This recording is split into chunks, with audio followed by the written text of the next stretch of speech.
Hello there, I'm Mohit Sehgal from linguistica7.com and I'm back again with Prepositions of Time Part 2. In the first video, we had discussed the various uses of basic prepositions of time, namely at, on, and in. In case you missed out on that video, you might want to check out the link below to get you up to speed. In this session, however, we're going to consider the preposition in once again and discuss some of its uses which we hadn't in the previous video.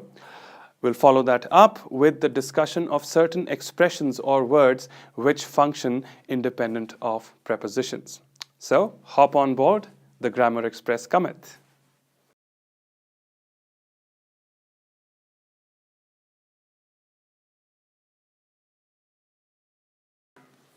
All right then. So I thought it would be a good idea to recap certain things from the previous lecture so that we make a good foundation for what we're about to study right now. In the last session, we discussed that the preposition in is used with time frame references that are greater than 24 hours. You've got your weeks, months, years, seasons, and so forth. In has some other applications as well, one of them being parts of the day. Parts of the day, by which I mean your morning, afternoon, evening, and night. Whenever you are to mention any of these time frame references in a sentence, you're going to use in. Let's see how. You got in the morning, then you have in the afternoon. Similarly, we've got in the evening, and we'll come to night in just a bit. Let's try to understand these better with the help of some sentences. So, in the morning, let's say I've got a meeting early in the morning. It was very chilly in the morning. Do you go for runs in the morning? So that's in the morning. We come to in the afternoon, right? I had a great lunch with my sister in the afternoon. Will you meet me in the afternoon? Where were you yesterday in the afternoon? So, in the afternoon. Then we come to in the evening. Right? Would you like to dine with me in the evening? Let's say I'm catching a train in the evening. Did you call me yesterday in the evening? So that. So you got your in the morning, in the afternoon, in the evening. Just in case, folks, if you're wondering that in the previous lecture we mentioned that whenever you've got mornings, afternoons, evenings, we were using on and not in. Well, let's clarify that. Now, whenever I'm going to mention, and focus on this because this is very important, whenever I'm going to mention the name of a day of the week along with the part of the day, that is when I need to replace my in and insert an on over there. For instance, I have an important meeting in the morning, but if I were to use the word Monday in there, I have an important meeting on Monday morning there. I had lunch with my sister in the afternoon, but if there's a Tuesday in there, for instance, then it turns into I had a great lunch with my sister on Tuesday afternoon, and so forth. So if you're going to insert the name of the day of the week, make sure you use the preposition on. But if you're just mentioning the part of the day, it's going to come in conjunction with in there. So let's proceed from there. So we've clarified in the morning, afternoon, and evening. Now let's get on with night. Now the reason why I held back on night earlier was that night is an exception over here. Night uses at night. Some sentences. I like to gaze at stars at night, and the moon shines at night. But in case you're wondering right now that I sure have heard the expression in the night as well, by definitely some legitimate English speaker, or maybe on the television in some movies and all. You've also got so many songs which are titled in the night. So in the night is actually not wrong, not grammatically or in any other way. It's just the connotation of the expression. While at night is a more static expression, it's stative. At night is used for things which generally take place at night. In the night has the connotation or the feeling of during the night. So I'm catching a train in the night. So that's something which doesn't happen regularly. You don't travel by trains every night. In the night, and there was a robbery in the night, so that's also during, right? I was awakened by the noises in the night. So these are all the things which don't have a routine nature, which are occasional. So for occasional things, you've got in the night, which kind of signify during the night, whereas for the other things which are more stative, which are more regular, you use at night. So this was the use of the preposition in vis-a-vis parts of the day. You've got in the morning, in the afternoon, in the evening, and in the night, in case you want to signify during the night. That parts of the day and in.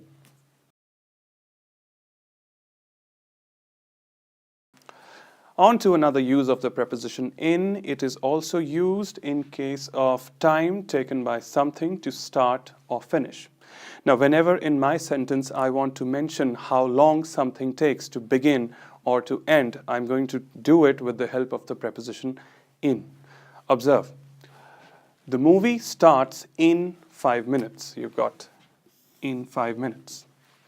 Tea will be served in 10 minutes. There you go again. Your parcel will arrive in 2 weeks. In 2 weeks. And finally, the house will be ready in a year. In a year. So you're noticing these in 5 minutes, in 10 minutes, in 2 weeks, in a year.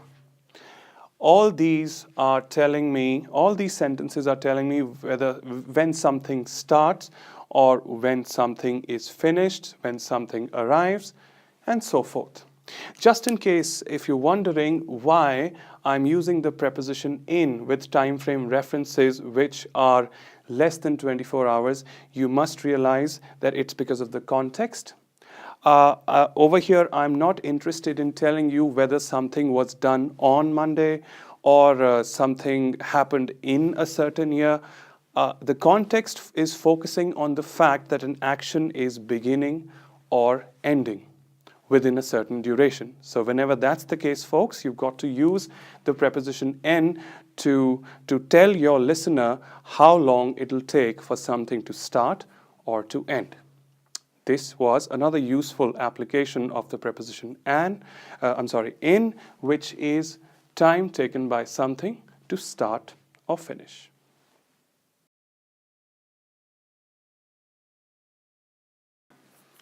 All right, so finally we come to a section which is going to be beneficial, especially for the ESL students. Now, people who speak English as their second language often commit certain fine errors while they're speaking, which tend to work just fine orally, although they do hit the ear, but they prove very dear when it comes to certain written exercises, such as examinations and so forth. In relation to prepositions, one such error is using prepositions with expressions which do not require their use at all. Let's have a look at those expressions. Majorly, there are 4 of them. You've got this, next, last, and every. If you make the mistake of using prepositions with any of these, you're going to run into a grammatical error. Let's observe. So, the first sentence reads, I'm meeting Janine in this evening. So we just covered earlier in this presentation that with parts of the day you use in the morning, in the evening, and so on. However, there is the intervention of the word this between in and evening. So this in will have to go away. Take in away and you've got yourself a correct sentence. I'm meeting Janine this evening. Coming to the next one. Carol will be in Paris in next month. So month is a greater than 24-hour time reference. So as per our discussion, month should also utilize the preposition in. But again, because of the intervention of the word next in there, this in will also have to go away. And your sentence is rectified. What do you have? Carol will be in Paris next month. That is a go. That's correct. We come to the third sentence. I saw Jim at the club last week. Is there an error there? No, there isn't. This is working just fine because there is no preposition over here. Last week is consolidated without the intervention of any preposition or any preposition before last rather. So I saw Jim at the club last week works just fine. Coming to our final sentence, I visit the temple on every Tuesday. Again, Tuesday is equivalent to 24 hours. So technically we should employ the preposition on, but you've got the word every there, another expression which does not require to be used in conjunction with the preposition. So I'm going to take that on away, rendering the sentence grammatically accurate. So there you go. You've got this, next, last, and every.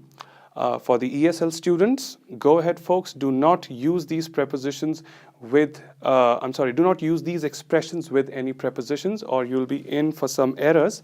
So that covers up the expressions without prepositions.